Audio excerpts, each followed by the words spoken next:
Enlightenment is not a destination, something you have to wait for in your life. You can choose it right now. And when you choose it every day, it just becomes, one day it becomes your dominant vibration. But the option to choose it lies within you. You are not someone who is healing, who is incomplete, who is awakening. You are someone who is already awakened. And when you feel that, that part of you that is awakened comes through, it's like, that avatar comes through and becomes you. Hi everyone, and welcome back to another video with me, Shruti Vashisht. You're watching Living Our Ascension. So in today's video, I'm going to be speaking about divine love because what else is there to speak about? But something happened recently, and I'm going to give you that example. It's just a small thing that happened in my life, but so many different realizations happened because of it. When you give real life examples, I feel that it helps other people to also recognize how they are going through or when they go through something similar in their life. And because it's when we realize what is happening and we can see it for what it is, that is when real mastery happens. That is when we actually get to live as the master. So I hope that this example will serve you, and I find it quite interesting, everything that happened, and perhaps it's happening with you. So before I jump into the video, I want to let you know kind of a big announcement, which is that I have a sale that I have started today. So because we are going through COVID and everything, and initially it felt like it was a little bit more temporary, but it looks like those realities are here to stay. So I have revised my prices, like of my personal services and even the courses that I have, and made them lower, to suit, because I understand, to suit the needs of the people and everything. It was just what I was guided to, at the end of the day. So and on top of that, right now, because I'm back making videos, because we have been declared, my workplace has declared work from home, so I'll have more times, which is why I have more time to give online as well. And so I have there's a 50% sale basically going on my website, so you can check it out. Most of my services that are a bit more of the bigger or more expensive services are 50% off, and some of the others are a little bit less, 40% off or 33 or whatever. So you can check those out. All the services where you work with me personally through Skype and Zoom, or any course that you buy, especially, are on 50% off. So now let's jump into the subject, which is divine love and the power of holding space for someone else. So what happened is that recently I have made some new friends at the workplace, and we became friends. Even though we're colleagues, we bonded about spirituality and creativity and things like that. So our values sort of aligned, and we bonded through that basically. So this person, I was speaking to them one day, and this was just over chat because we're all at home quarantining and stuff. But I was speaking to them, and they said something, it's not really important what, and I felt myself get really worked up, because they basically said that you should there's a lot of negativity going on because of COVID, and let's just spread positivity. And before that, I'd expressed some opinions, and I thought that they were talking about me, that I should not express any anxiety related to what's happening, and stuff like that. I don't really want to get into the details because it's not important, and I'm not even going to obviously mention this person. I never do. It's just an example. But I felt that this frustration, this like the person wasn't validating me. That's the feeling that came up from inside of me, and there was this rage and anger that was there. And I sent them a message saying that if you don't like what I have to say, then you can sort of adjust your boundaries. You don't have to interact with me as much. But wow, that was a bird that went by right here. That's anyway. So and I sent them a message saying that you can create your own boundaries. You can't censor me or tell me what to say. It's wrong to try and control other people, and tell them that we should only talk positive. By the way, I got a new nail paints.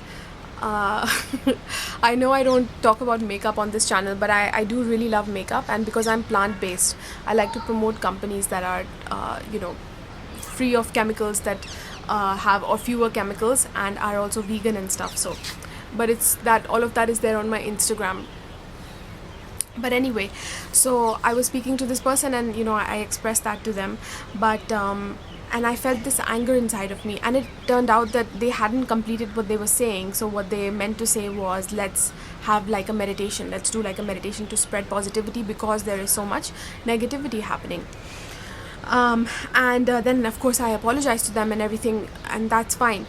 And it was really sweet, because they sent me a sweet message saying, I'm sorry, if I hurt your feelings and this and that. And that's not what I meant. They were very gentle about it, and it sounds very normal that this is what people should do, but often in the world this is not what happens. And I felt them, that even when my wild woman came out, when this wild side of me came out, this raging side of me came out, even though I wasn't shouting at them, it was just a text. But it came from that energy of trying to put boundaries, and that wild sort of side of me came out like that. They held space for me, and they kind of, they were the ones that were calm, and they explained what they were saying. And that really meant a lot to me, even though it was such a small gesture, and one would think that, that this is what people do normally. But in my family dynamics, this has not been the case at all.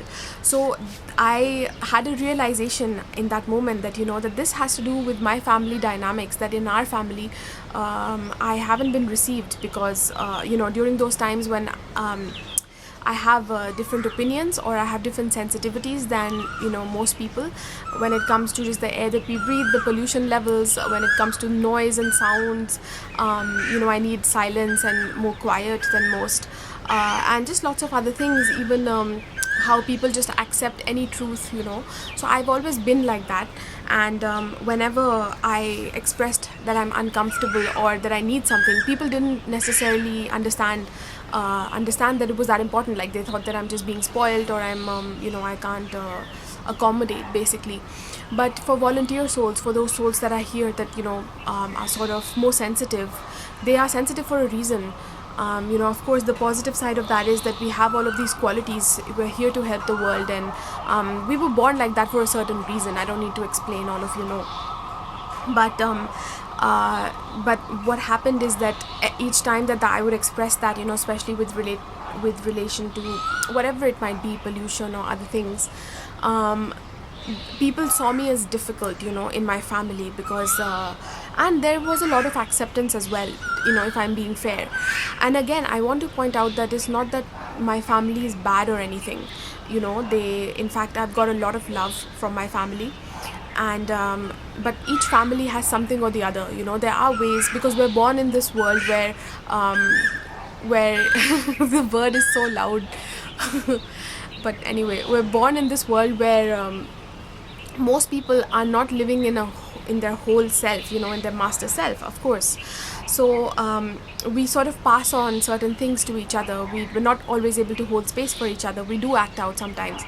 And it was nice to be received by someone, in that particular way in which I haven't been received. I have been received in other ways, but in that particular thing that I had. So it meant a lot to me when that happened. But the important thing is, aside from us bonding a little bit more over it, because I saw her being more accepting of me. But what's interesting is that I was able to see within that moment, rather than reflecting back. As soon as this message came, it all suddenly came to me. All of the things about the past, that this is stemming from my family dynamic and stuff, and me not being received for those particular needs that I have, that people thought that I'm being too much, or it's more like a drama than an actual need or an actual discomfort that I'm having. And then I felt that I had to, in my childhood. And that's so apt, because that's what I was going to say, like the bird is being loud and screaming and stuff, that I had to do that in order to be heard. That when my needs were not met, and these were needs like, not being able to breathe properly, feeling how sensitive in the pollution or the noise, or just, how I thought people were being controlling and abusive in a more subtle way, whereas it was just normal for most people, and these things, like it's almost like I had to I learned how to scream, or not scream necessarily physically, although that can be the case, but I had to do something a little bit more dramatic, or be loud, or be angry, do something like that in order to get noticed, that no, this is a need that I have. It's like establishing a boundary that no, I need this is a physical need that I have. And that became my automatic reaction. So basically that's the realization that came to me in that moment. And it was really nice for the first time to be received for that, rather than being blamed or being labeled as difficult and this and that. So there's a lot of healing that came to me, holding in that moment. And please note that I have done my work of coming into divine love. So this is not about healing. And that is what I'm going to get into next, about self-mastery, about being a master.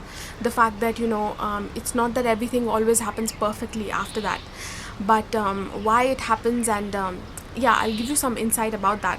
So basically, my friends showed me acceptance. They held space for me. They showed me that I deserve this. For the first time, I remembered that I also deserve this. That yes, because until now I used to think that this is how I am. When I need something, I have to I show a little bit.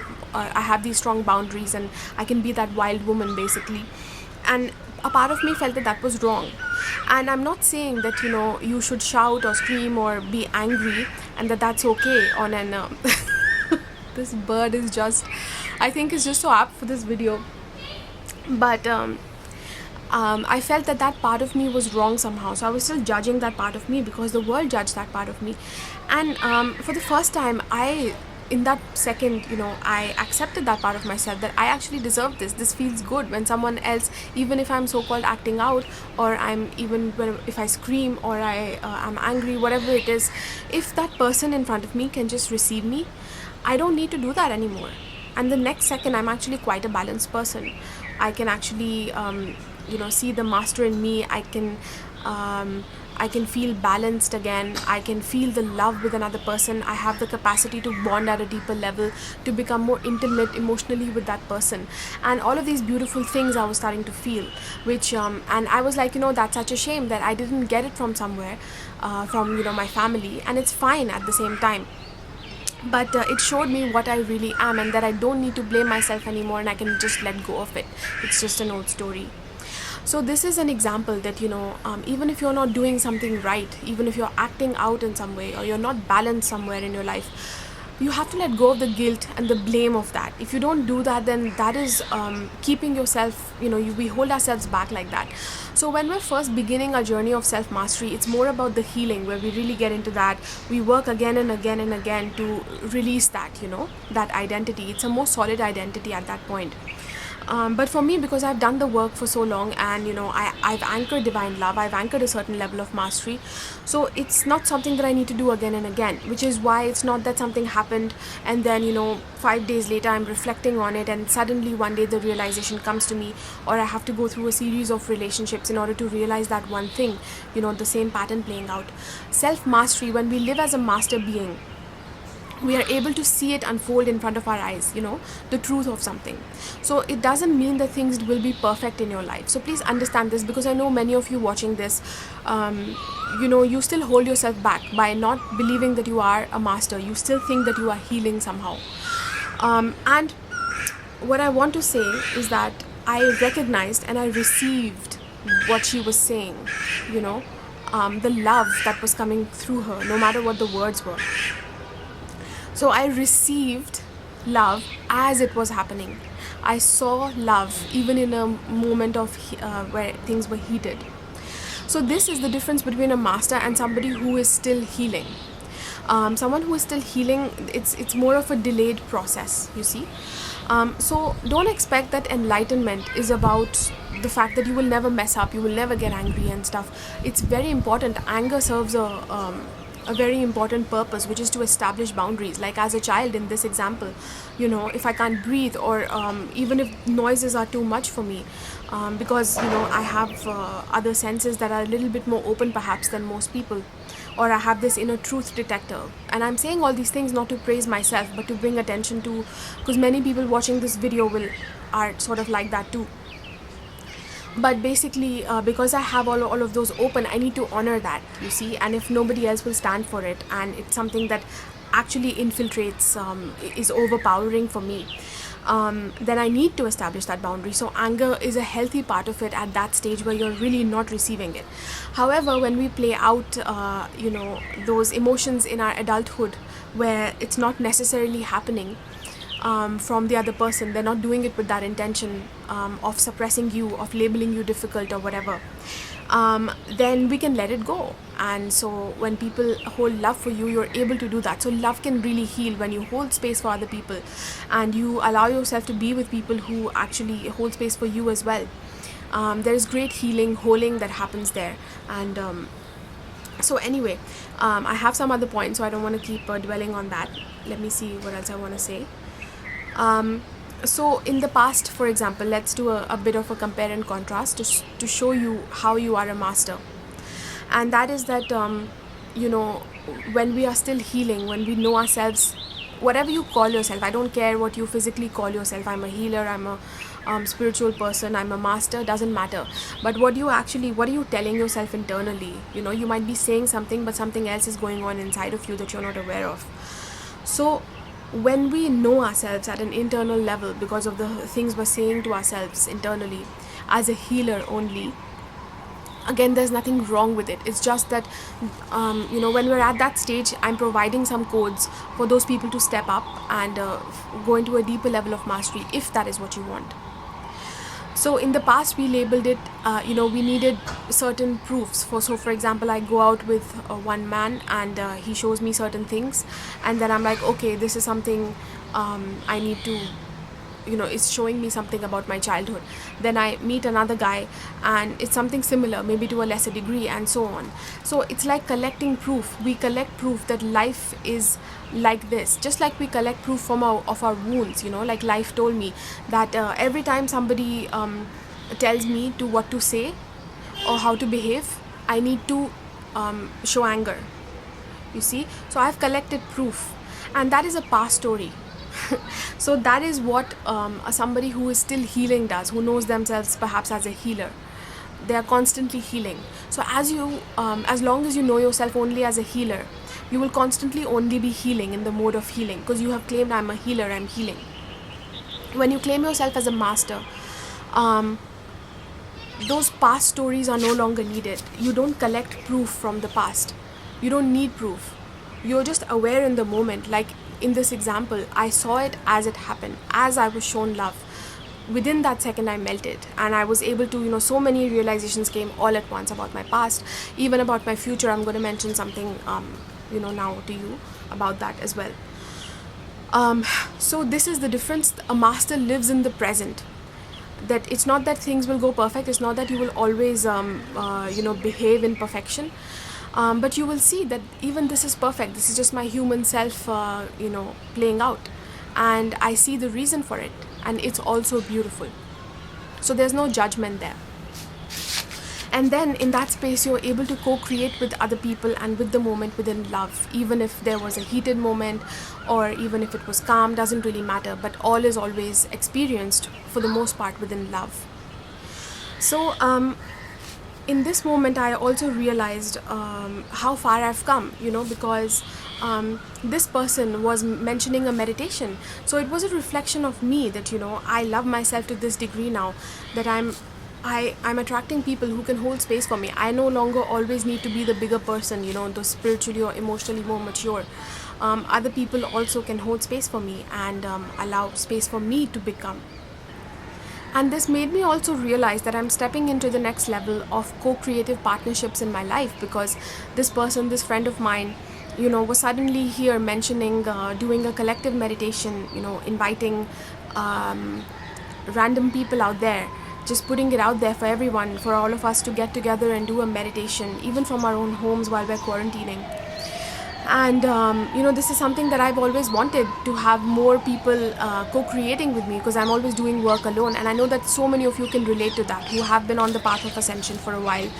You've been doing your own inner work, but there have been fewer opportunities of co-creation, and there have been many opportunities for co-creation, but at the same time, usually because the energy of the collective is still rising, it's still at a certain level, even though our individual usually are higher, individuals, when they embrace spirituality and the path of ascension, their levels can really rise, but at a mass consciousness level, it obviously takes much longer.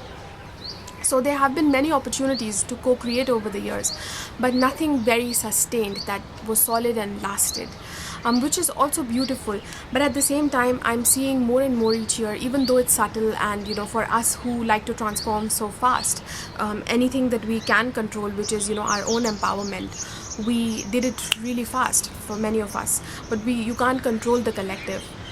But at the same time, there are now opportunities each year. It becomes more and more solid, it becomes more and more physical, so more and more you can sustain it for longer. So let's say with the same people, those partnerships, or it becomes a more exact reflection of you. So all of those things, I've spoken about it in other videos, but the point is that there is more potential now for co-creation, and I was able to also immediately see that too. And even this other friend that I have, like we're all three of us are friends with each other, and we did the meditation together and everything. That friend too invited me before this happened, to co-create with her something.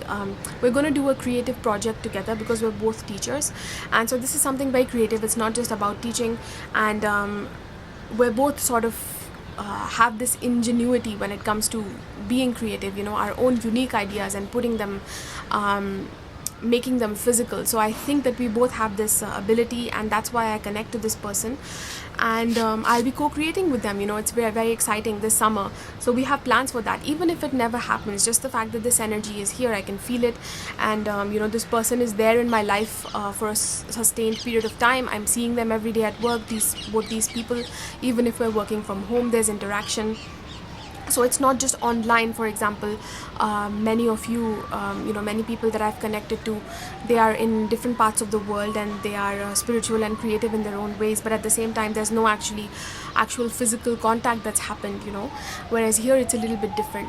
So we're seeing more co-creative energy opening up, especially when we know what we deserve, and we can embrace those parts of us that we are still judging. And so I really want you to remember this. If you want to be a master, if you want to know yourself as a master, you can choose it now. And the way that you do it is you recognize and you receive love. You recognize and you receive yourself. Even when you are acting out, you're doing something that you consider less than. See the beauty in that. See where it's coming from. Hold space for it. You see? And when you recognize it in the moment, then you recognize that you are perfect all the time. And that is the beginning of actually living as a master. You see, in this moment, there was my raw, vulnerable self, my child self that I saw is perfect. It's fine, she can act out. It's fine that, because I used to judge myself that. So I just want to end now with one line, and please feel this in your heart. Like, let it bring up certain feelings, just feel it. And the line is that there is a difference between one who is awakening and between one who knows themselves as awakened. There's a difference between someone who is awakening and someone who knows themselves as awakened. When you choose yourself, when you choose to know yourself as the one who is awakened, that is enlightenment. It's not something you have to wait for. Enlightenment is not a destination, something you have to wait for in your life. You can choose it right now. And when you choose it every day, it just becomes, one day it becomes your dominant vibration. But the option to choose it lies within you. You are not someone who is healing, who is incomplete, who is awakening. You are someone who is already awakened. And when you feel that part of you that is awakened comes through, it's like, that avatar comes through and becomes you. And you can live as that in this human body. Okay guys, so I can go on and on about this, but I'll stop right here. So I just want you to know that I have 2 courses that are speaking about this, that are actually very, very intensive, and they are like whole complete courses. One is called Embody the 5th Dimensional Vibration, which is, I'll be releasing it in a few weeks. And I began it last year, but because of so much construction work, I wasn't able to complete filming. So I'm going to be finishing it in the next few weeks. So until then, it's on a 50% discount, only until then. And I won't probably be putting it on a 50% off after that, perhaps only on my birthday or something. So please avail of that now. You can buy it now. And this course really is the Ascension course. So it takes you from being a healer. So it teaches you all the techniques and everything you need in order to heal, in order to understand original cause, in order to understand how to heal your inner child, in order to take that realization into something higher, like divine love, self-mastery, serving the planet, and all of those beautiful things, opening your intuitive abilities, but serving as a master and serving divine love, turning your relationships into divine love as well. And this other course that I have that's already out there is called Manifest Soulmate Relationships. So again, I have put that on a 50% discount just for now, just for a while, and so you can check that out too. It's a more feminine approach, whereas the first course, Embody the Fifth Dimensional Vibration, is speaking about spiritual principles and everything and how to embody them, taking you through the everything that you need to know, basically, including practical exercises. And the second one is similar, but it's about manifestation. So it's a more feminine approach. It's more like you are here and you're drawing to you whatever it is that you want. And it specifically focuses on anchoring divine love through relationships, through manifesting a soulmate dynamic in the relationships that you already have, or in manifesting a new person that is your soulmate. So basically your highest divine counterpart. So if you like this video, you resonated with it, I think you should check out these courses. Believe me, they are at a really, really low price for the amount of information, and these videos are complete courses, like I said. And what I mean by that is that in the future I'll be making courses that are shorter. They'll focus on one particular aspect. But if you only buy one course, let's say your aim is to serve ascension, is to anchor the master self, is to embody your higher self, is to become enlightened, is to serve divine love, whichever one of these, then these courses are the ones that take you there, like from scratch to that level, basically, to anchoring the higher self. And so it includes everything. There's tons and tons and tons of material. There's so much video. There's practical exercises. There's guided meditations. Everything you need, really. So check out those courses, because these are complete courses, and I really wanted to make these first so as to have them available for anyone who can only afford one course. So if you can only afford one thing, then these ones would be the ones to go for, the complete courses that I'm putting out there.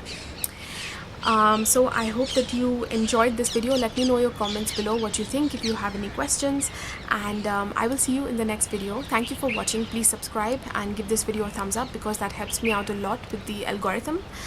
And yeah, I'll see you in the next one.